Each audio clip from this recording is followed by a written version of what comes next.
Hi Renata, how are you? Hi, Herman. Good, thank you. I'll introduce myself. My name is Renata Filippi. My Instagram handle is Rendoggy. It's really Rendoggy, but you say Rendoggy. Sounds better. And today I'm shooting with my Leica Q2. So, click. Excited. What coffee did you have? Sorry, I had just a latte. Don't be sorry. Simple latte. Simple latte? Not as fancy as you, but yeah.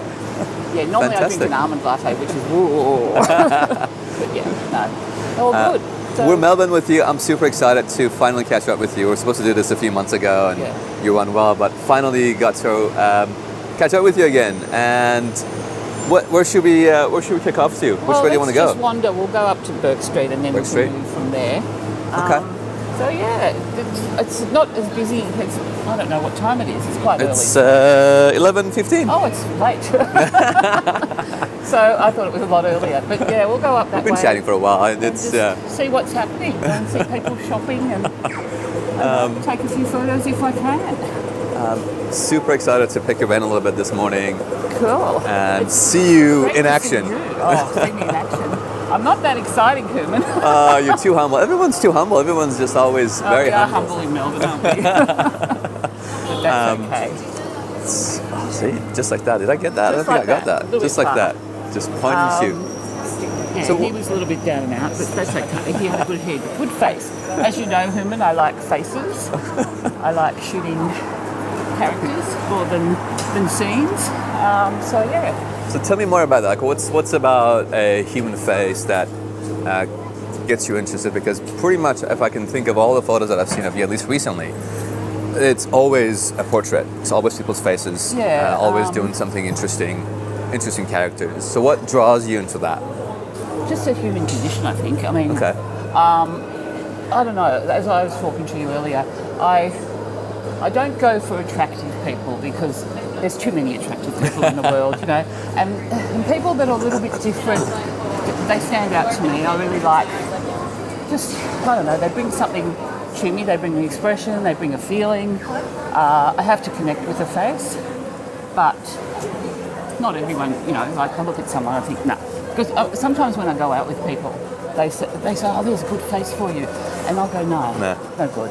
It's not what it has to draw me in. So do you think that's a bit of chemistry, a bit of intuition, a bit of... Yeah, what do you think it is? It's not chemistry. It's far from chemistry, I think. But it's maybe intuition. I don't know. It's a funny thing to say, but I think I feel people, whatever it is, if you want to say that. Yeah. It's really quite hard for me to describe what the feeling is why I photograph faces. It says a lot to me, more than, like, you know, I could be out here and look at a scene and there's lots of people and I'll see a face straight away from far away. I think I know what you're looking for almost before I take the shot. Oh, wow, But that's what I need, or, you know what I mean? It's hard for me to explain. No, it seems like it's very instinctive, and that's why you're having a hard time putting it into words. Yeah, so when you see that character, I'm just trying to imagine, I haven't seen your work yet, is it 2 or 3 images that you take? You don't get permission, right? You just kind of... I try not to. Before COVID, I never asked anyone. I never spoke to anyone. I just shot. And after COVID, people were really aware of photographers and just generally, you know, there weren't as many people on the street. So people would see me. So I ended up talking to them. And I've learned to talk to people where before I hated talking to people. It just wasn't my thing. I'd rather just go bang in their face and off I'd go. Because I'm a mover. I don't sit still. Yeah. I walk all the time. And I just bang, I'll click and keep going. So I don't sit and wait for people to arrive, sort of thing. Not normally. Unless somebody's walking towards me, I might do that. But what was the question? Sorry. No, that's okay. I was curious that you answered my question in your own way. I was curious if you see someone coming out of the tram, for example, and you go, that's the face I want to photograph. Yeah. Would you follow them for a little bit, or would you hope that they come your way, or what's your approach there? No, I don't really follow people. I'm getting too old to run after people. So I will, like for example, that woman there with the pink flowers in her bag. Yeah. I love photographing flowers and faces. Okay. They're not quite together. Right. But I might still go up and try and get a scene of it, but I won't like it, I know, and I'll delete it. But I'll still have to take it just in case. Just in case. Just in case, yeah. Okay. But I don't know, like I can see a person all the way down the street and think just their silhouette is almost enough for me. And I'll go, oh, that's the person I want to photograph. That's amazing. So I'll walk towards them, they'll walk towards me, and we'll get something. But other than that, I'll just wander and walk and walk and walk. I don't like keeping still. Okay. I'm not a stander. Well, let's keep walking then. Let's do it. So, On average, how many hours would you spend? Like, do you have a dedicated day you go out? Do you go out every day? I work every day, so I don't shoot at all during the day. Okay. Sometimes during the week I might catch up with some friends and Okay. shoot on, a weeknight just for a couple of hours, but mainly the weekend. Saturday afternoon, Sunday, maybe if I'm free. Yeah. But I don't shoot constantly. I do shoot a lot when I'm out, like too much, which is quite silly when you think about it because, probably delete more than I keep, but that's fair enough. Oh my gosh. Yeah. What's your post-production? I'm just curious. If you've taken a lot of photos, You don't want to know. yeah. Okay. You don't want to know, hello, darling. You don't want to know. You don't want to? Fair enough. It's really basic. I don't use, Lightroom. Well, I do occasionally, but Okay. not very. I use really basic steps. I don't do a lot to my photos. I might just grunge them up slightly, but darken them a bit or lighten them a bit. That's about it. That's about it. Yeah, I don't do a great deal. So let's go over here. Let's go over here. Sure. I've just realised I'm on. It's a 28mm, but I'm on 35. The crop? Yeah, I'm on crop, so I might go back to 28. It's not that busy, is it? No, it's actually fairly quiet and Let's go down with a few calm. more people, and maybe we'll go. I don't know. You were talking about a little bit earlier with me around photography for you. You don't believe that it's like you don't want to take it anywhere from a sense of like a profession or making money from it. And I know I have been approached to sell things. Okay. And I have sold a couple, but I've given a lot away. I don't know why. I just have. Maybe I'm still not confident enough, even though I do it all the time. You're very humble, so it's probably part of that. Yeah, but it's also I still have a fear that I don't know enough to be a good photographer. That therefore I'm not a good photographer, if you know what I mean. But so that reminds me. it's all in your head, isn't it? It is. You're talking about the technicalities of photography and how it's not really your thing, and you use a lot of your intuition to make photos, as opposed to thinking about the technicalities behind it. And I know I've got a couple of friends who are quite the opposite of you. Yeah. They're extremely technical, and maybe use a lot less intuition than in my opinion, that they should have to make photos. But why do you think that? You think that's why you're maybe lacking that bit of confidence, that just because you don't know Yeah, possibly. X, Y, Z about... I think I should know more about the technical side of things. I think I should. But people say to me, no, you don't. I don't think... Okay, yeah, But I don't think know. you should. I think I should, though. That's just in my head. Yeah. So, Do you think it's going to help you be a better photographer? maybe not. Maybe Maybe it'll change the way I photograph. Maybe, And okay. I don't want that to happen because I actually like what I take. Okay. But yeah, I think I've got a good eye. You do? For what I like anyway. Yeah. And that to me is most of the time enough. But sometimes I get shots and I think, oh, why didn't I change this, or why didn't I do that? And I struggle, and and I just think it could have been better. But I'm not one of these people that looks up YouTube and tutorials because I just don't have the patience. They bore me. Isn't that a horrible thing to say? So many people do good work and put it out there, and I should, and I will. I should have done it a long time ago, but yeah. But no, I'm confident to a point, but I still think I have an awful lot to learn, an awful lot, technically. Fair. I think that's a fair statement to make. But, Technicality, I mean, look, I've been shooting film recently, and I've had to learn a lot more about film cameras, what to expose for, and how they're different to digital. So I understand that. But also, photography is such a subjective art, just like everything else in life. And as long as you're happy with what you're making, and you said this earlier yourself when we were having a coffee, you said you shoot for yourself. You're not on the street making photos for Instagram or for that person or this person. So as long as you're happy with what you're making. Yeah, and I do like what I shoot. I like, most of the time I do. And I enjoy shooting the way I do. And so I should be happy with the whole thing. But I think I could maybe be better if I learn a little more, which is probably true. But then I might change the way I shoot. And I actually quite like the way I shoot. But we've got to move out of our comfort zone. That's the thing. We'll go do different things. When I first started, I started with an iPhone, basically, and I would walk around at lunchtime, for example, and shoot little intricate things on people, like somebody's bag. They might have had a chain on there. So I'd just do little things like that. Okay. And also that was to get up close, because when I first started people, I'd have a bit of a zoom lens on my old Nikon. Okay. Because the courage to get up close takes a bit of courage. It does, anyway, yeah. So I started that way, and then basically just progressed, and I got closer and closer. Now I really enjoy it. You're at 28. You got to get really close. That's right, and it doesn't bother me. I think being older and being a woman, you get away with a lot more. But people just don't really notice you as much. Right. That. Oh. No, it's true though. Okay. Most older women will say that they're not noticed as much as you or anybody else out there, because they blend in easy, I think. It's a nice natural skill to have then, I guess. Well, maybe I'm fortunate in that sense, because especially in crowds, I really like photographing in crowds and events and things like that. And so I get up very, very close to people, and people just glance at you, and they're not threatened. They're not anything. We're a man. They might be threatened. So it happens. That's a good point. Yeah, depending on who it is. Tell me, what's it about a crowd that gets you interested to photograph it?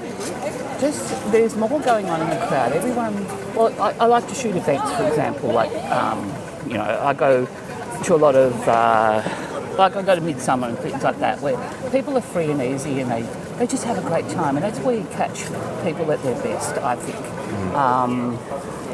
Nobody puts on an air of being this or that or trying to look glamorous for you, all that sort of stuff. They're just being who they are.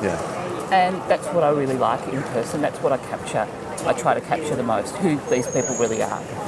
And it's easier in a crowd because I can get in really close and without really bothering anyone, because there's so many people there already. So and maybe they're just too busy to care. They're too busy. They're carry on with whatever's going on. Yeah, that's a good point. And they really give good photos. They really do. Let's go this way. Yeah, we'll go this way. So you and Mark released a zine, yes. a dual zine, the both of you.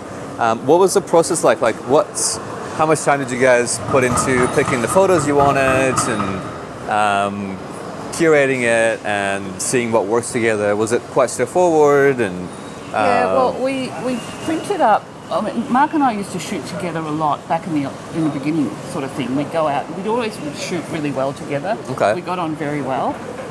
We still do.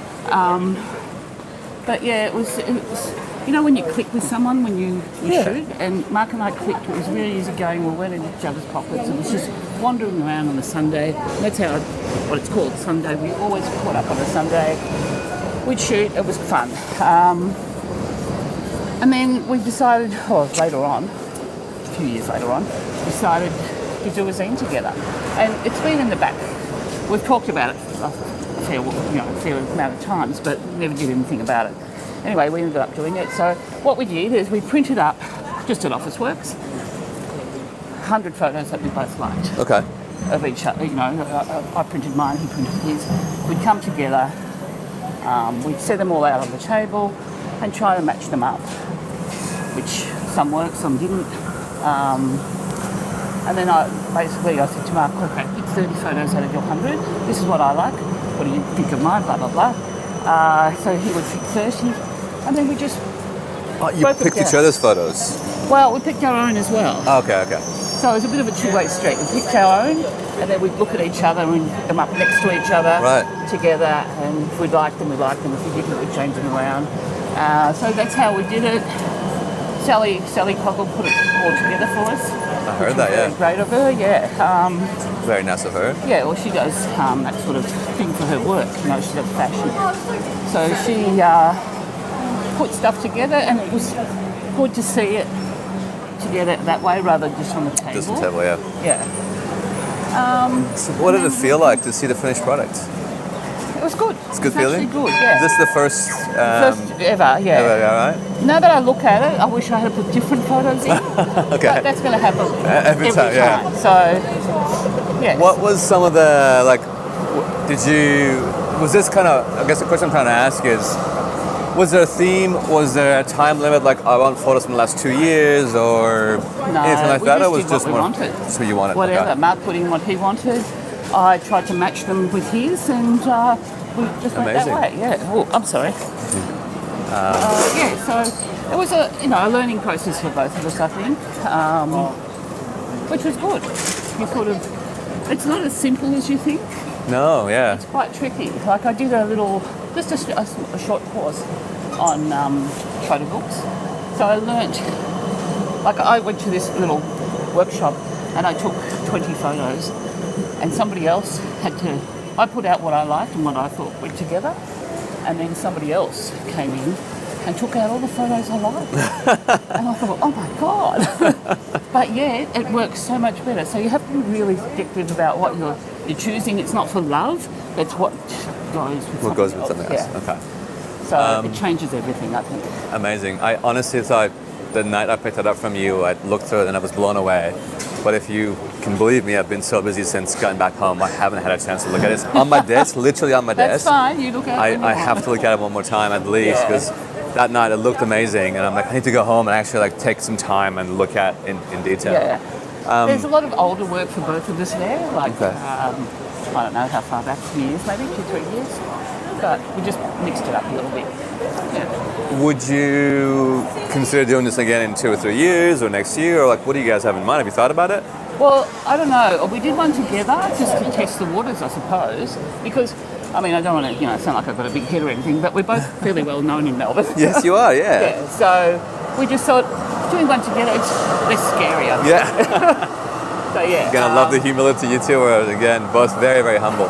Yeah, so anyway, we did it, and it's done well for us. Yeah, cool. you've printed 150, I believe, and you've we've sold only got- 130 something. Yeah, something. I think we've got about 15 left or something like that. So that's pretty good. But there is tours. So yeah, Well, that's the anyone benefit. watching this, you better get on this quickly and Yes, 15 left. 15 left. Bye. Yeah. Amazing. Anything else as far as like when you're on the streets, besides portraits, besides people's faces, is there anything else you look for? I know you said you don't really pay too much attention to light. Sometimes you're just really looking I at do sometimes subjects. because it depends. Like I used to shoot by myself a fair bit, and then I shot with Mark for a long time. Then I shot by myself a little bit. But I actually like shooting with someone else. It doesn't have to be millions of people, but and I think depends because everyone shoots differently at different things. Yeah. And I have a variety of friends that do that. So, I'll go out with one person and they'll shoot shadow light. And so I'm sort of not have to, but I think I'm with them, we'll do it together. So that's when I do it. But I don't purposely go out and do it myself. I don't. Okay. It's not my thing. That's not your thing. Yeah. Fair enough. I was going to ask, Places are my thing. what's it like to? Because I occasionally go out and shoot with a few friends as well, and it depends on like Steve, Zone Focus. My gosh, that man is like it's like Superman. He just disappears. Really? We walk out of the cafe and that's he's what we gone. do, yeah. It's just that I think the notion that you have someone around you somewhere, you don't have to see them or be with them. I don't know, it just makes a difference sometimes in the way you shoot. It goes with me. I'm a lot quieter when I shoot by myself. Okay. And that's when I probably do more minimalist stuff, the little items, like, there's a woman carrying a phone and little beads hanging off, so I'll do that. Okay. And I like doing that with flash because I just like to emphasise that particular thing. Okay. Yeah, I do like flash. I love flash. Yes, that was. Yeah, so that's good. But yeah, it just depends who I'm with is how I shoot as well. But if I still see a face, then You still bang, go I'm after right it. in there, yeah. Are there any projects you're working on at the moment, or is it just for now, just the joy of being out and making photos? I think I don't really do projects. I don't know why. I should.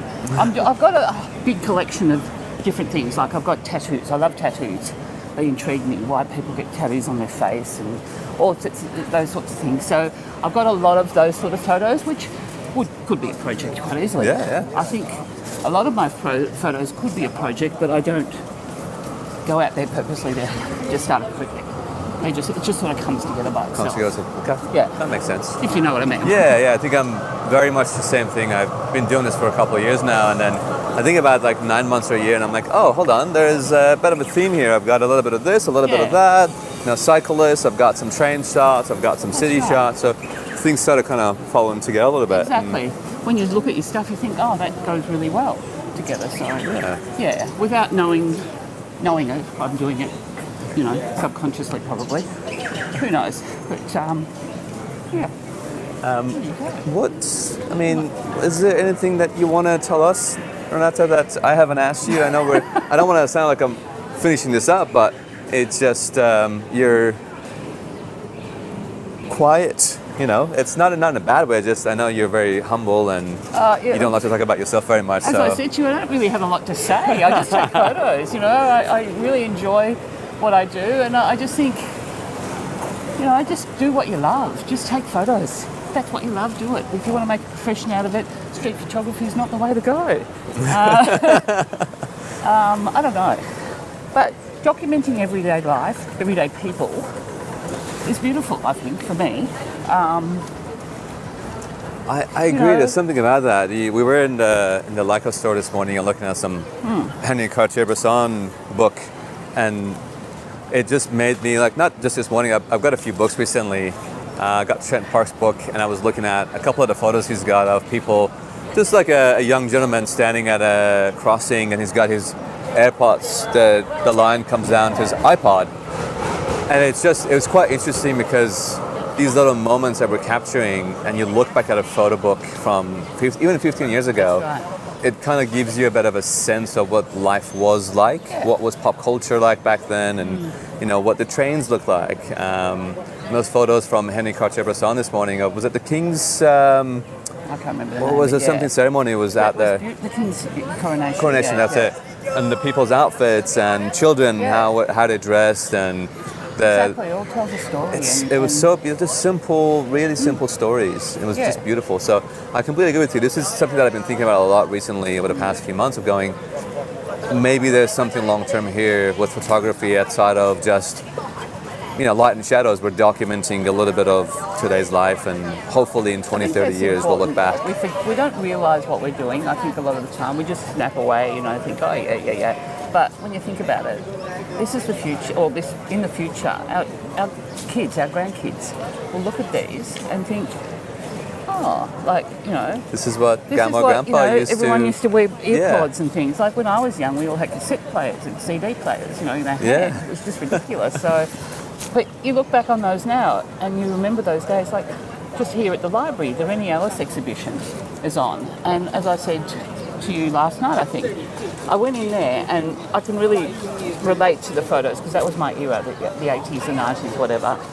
And I expected to see myself in there because that was me back then. And that's great to see that, to remember that, because you don't often think about it, but when you look at photographs, you do think about it and it takes you back.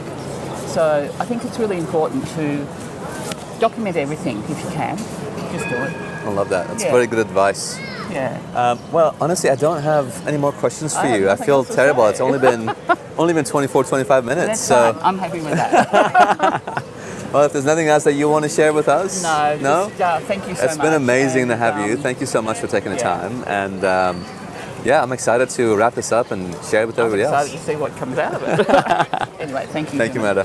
Lovely to have you. Bye. Bye.